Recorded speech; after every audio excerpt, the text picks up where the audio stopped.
This time on Hot Rod Unlimited, we're 12 years old again on our Taco mini bike, but this time we've got enough horsepower to kill us.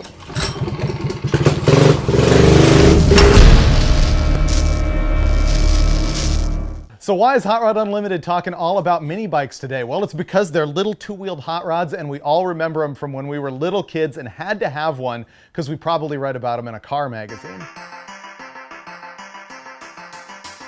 Back in like 1960, the car magazines were all over the mini bike scene. As a matter of fact, you saw them in Hot Rod, Carcraft, and especially Rod and Custom. Lynn Weinlid was a guy who was the art director of Rod and Custom and then the second editor, and he also worked for a guy named John Steen who was involved in making mini bikes, and he was the PR guy who came up with the name mini bike.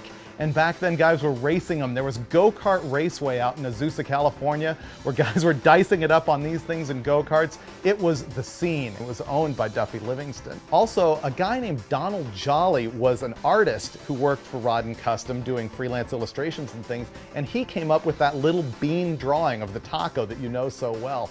So all of these guys at the magazine really made the go-kart and mini bike world happen. And it's happening again, which is why we're gonna go check out today Joe's mini bike reunion and see the scene of these crazy hot rodded mini bikes going on these days.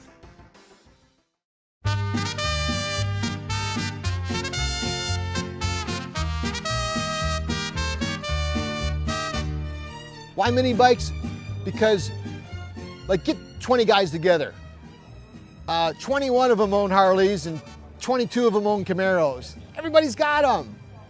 Mini bikes, one guy on the block of 10's got a mini bike. It was smart enough to keep it. Most of these maniacs that come here never got mini bikes out of their systems if they were into mini bikes when they were kids. Many of the other folks are the folks that never had them because their parents were too smart. 1969 was the first year I went to a mini bike race, and 6 months later was the first year I won a national championship.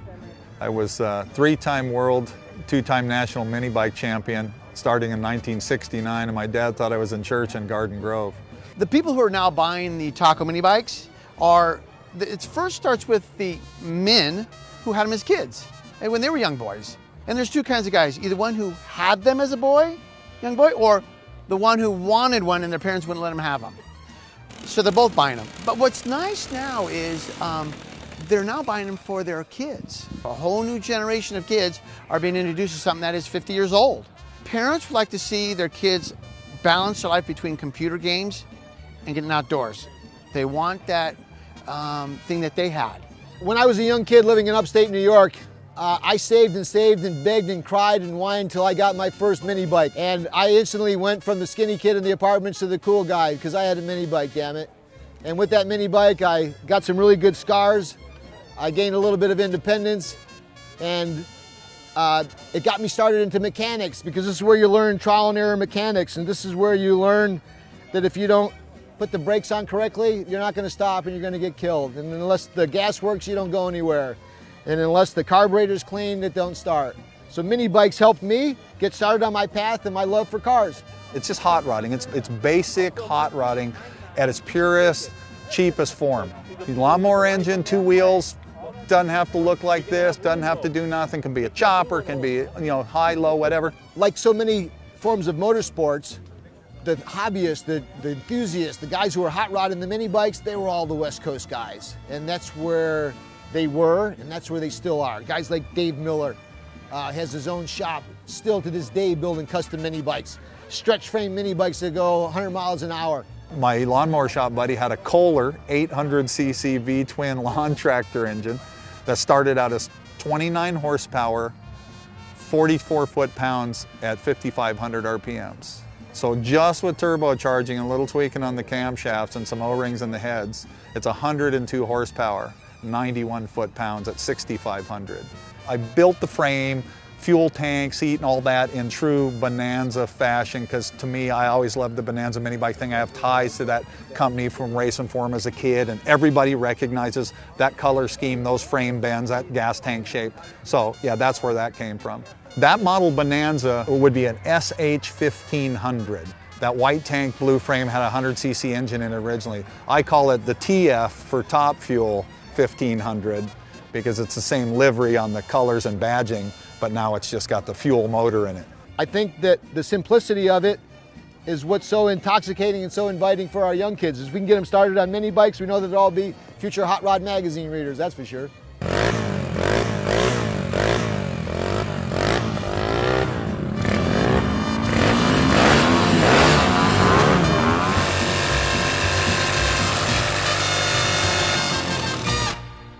One of the things that's making the mini bike resurgence so cool is that Taco is back.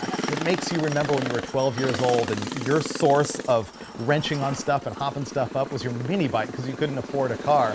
And now they're making them again, and Taco has gone and made a custom one just for Hot Rod magazine.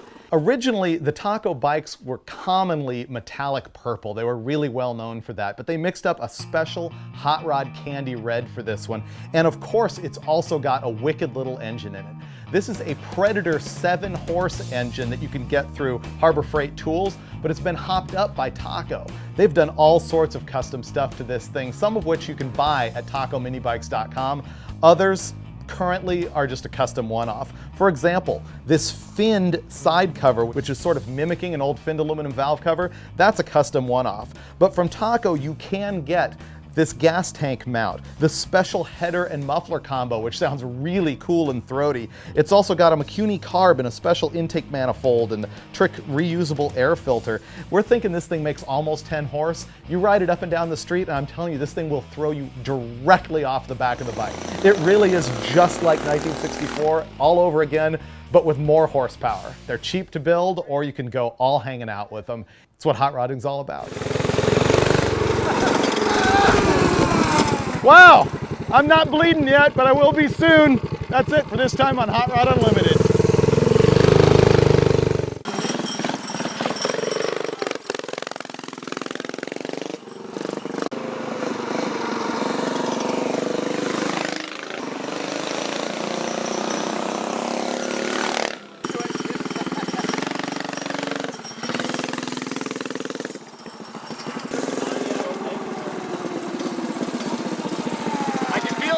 Lifting already, yeah.